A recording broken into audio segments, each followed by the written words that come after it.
महाराज की जय हो। गुरुवर,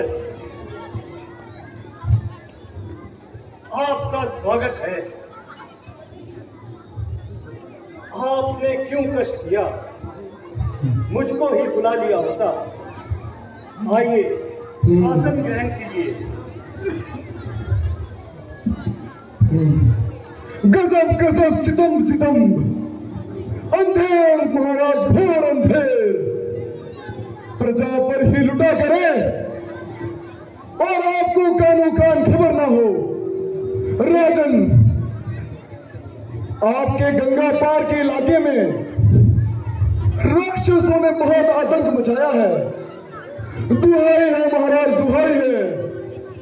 जो भी यात्री आता है बड़ी क्रूरता से लूटा जाता है या वध किया जाता है। अभी कल की ही घटना है। यात्रियों का एक समूह स्त्री और बच्चों सहित लूटा गया। कई विचारों की जाने गई, कईयों का सिर फूटा और कईयों का पांव टूटा। तमाम इलाका आपकी दुहाई दे रहा है। ये क्या कह रहे हो गुरुवर? हाँ महाराज, अब उनके साहस इतने बढ़ गए हैं कि साधु सन्यासों से भी छेड़छाड़ कर रहे हैं। हम लोग जंगलों में बैठकर ईश्वर का भजन करते हैं और कंदमूल फल खाकर अपना पेट भरते हैं। अस्तु हमने एक यज्ञ रचाया था, बड़ी मुश्किल से।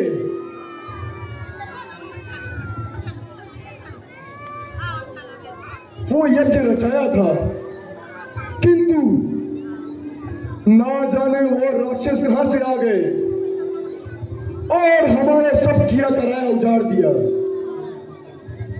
हवन कुंड में मांस आदि डालकर वो भून कर खाने लगे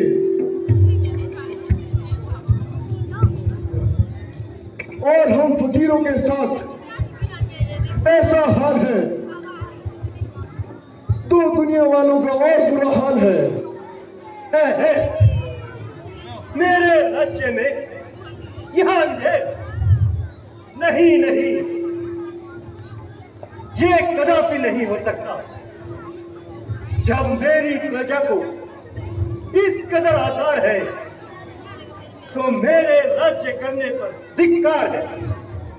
अभी चढ़ाई करता हूं और देखते ही देखते एक एक को सभा करता हूं। मंत्री जी, सारी सेना तैयार करो। सेनापति, मेरी दूसरी आज्ञा का इंतजार करो। जब तक उन दुष्टों का काम तमाम न करूंगा और उस वक्त तक आराम न करूंगा। राजन, आपको कष्ट करने की क्या जरूरत है? और ना ही कोई वहां ऐसी खतरनाक सूरत है। आप केवल राम लक्ष्मण को मेरे साथ भेज दीजिए और आप इस अवस्था में आपको कष्ट नहीं देना चाहता। फौज की भी मुझे दरकार नहीं है। ईश्वर की कृपा से आपके दोनों कुंवर जवान हैं और हर एक विद्या में दोनों ही विद्वान हैं। राक्षसों का विनाश करने के लिए साधारण सी बात है, निश्चय ही उनकी मौत राम और लक्ष्मण के ही हाथों है। ईश्वर ने चाहा तो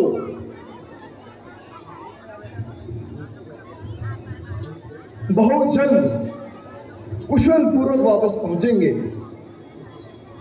और आपके वंश और कीर्ति को 4 चांद लगाएंगे।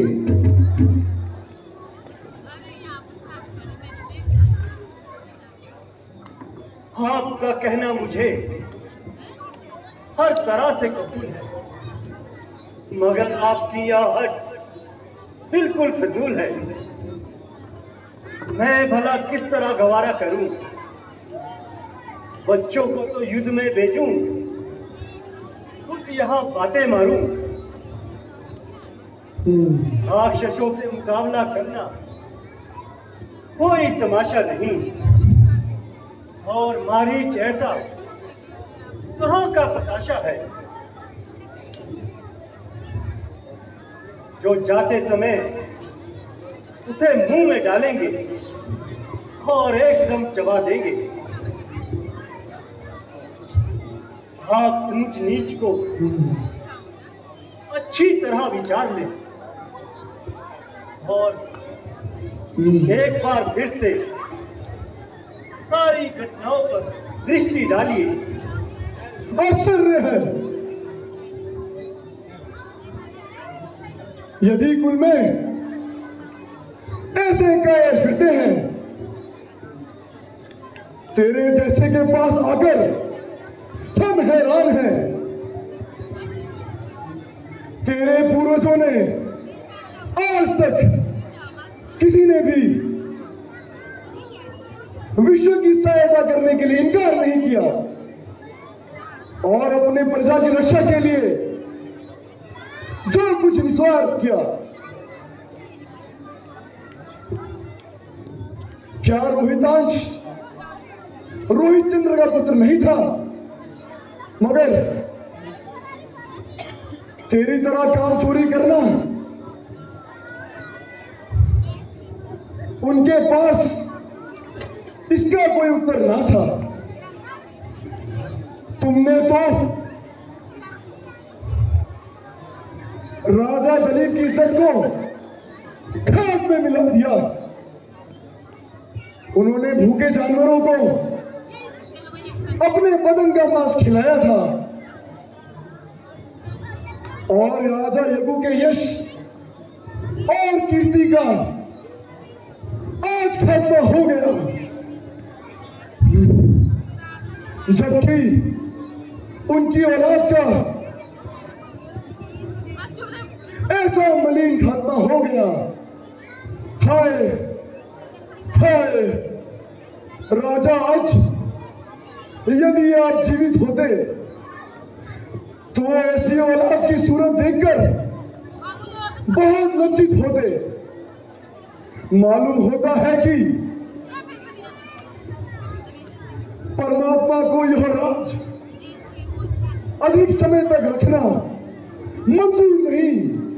अच्छा, आराम कीजिए और मुझे प्रणाम कीजिए। ना मुझे आपकी फौज की जरूरत है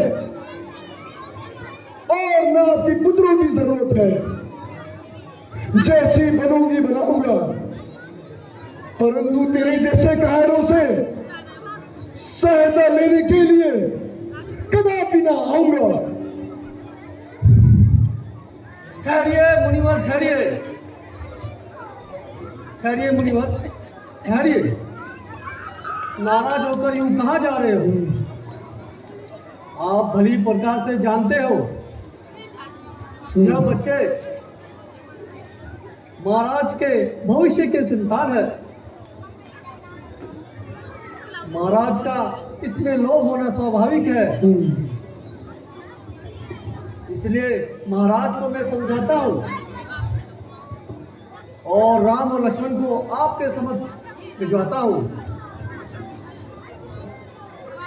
राजन, आप भूलते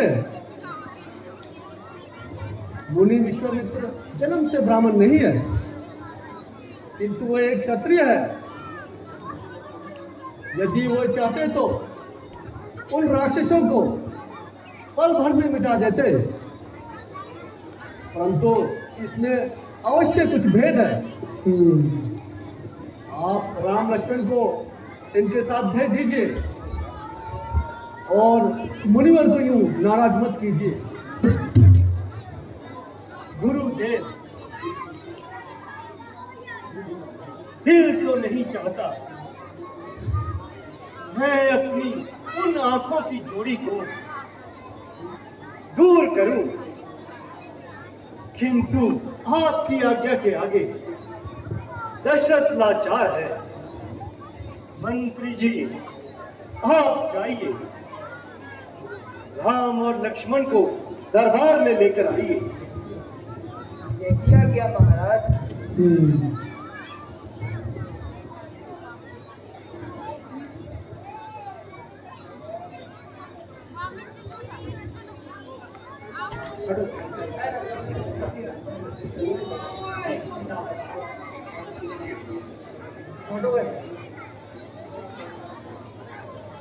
गुरुवर, शांत हो जाइए और आसन ग्रहण कीजिए। मैं अपने पुत्रों को आपके साथ भेजता हूँ। ठीक है।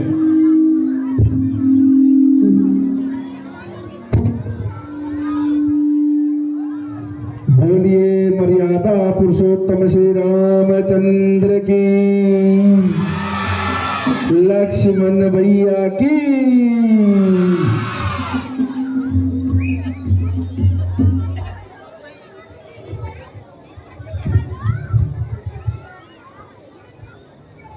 सुंदर जोड़ी को जोरदार तालियों से स्वागत कीजिए। जय श्री राम। गुरुवर प्रणाम, पिताश्री प्रणाम। चिरंजीव रहो मेरे लाल।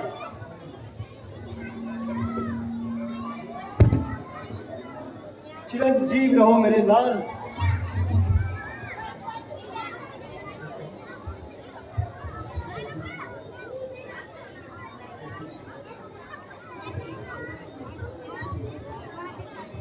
यदि याद रहे, ये दोनों बच्चे मेरी आंखों के तारे हैं। इन्हीं पर मेरी जीवन नैया है, यही मेरे सहारे हैं। इन हंसों की जोड़ी को बंधी आस रघुकुल की है।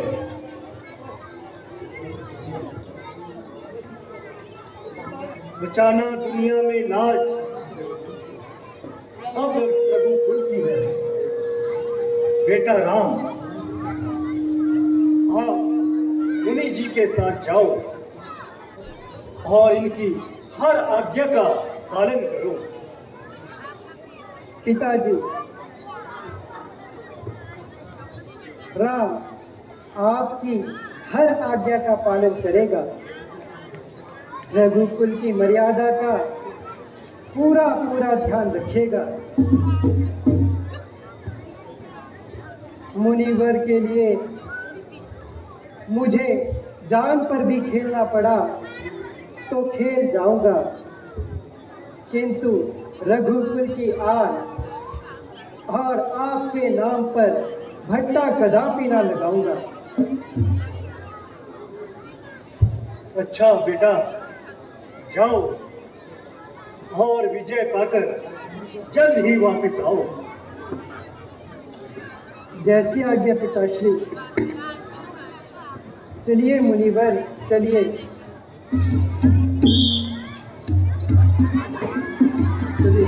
जय श्री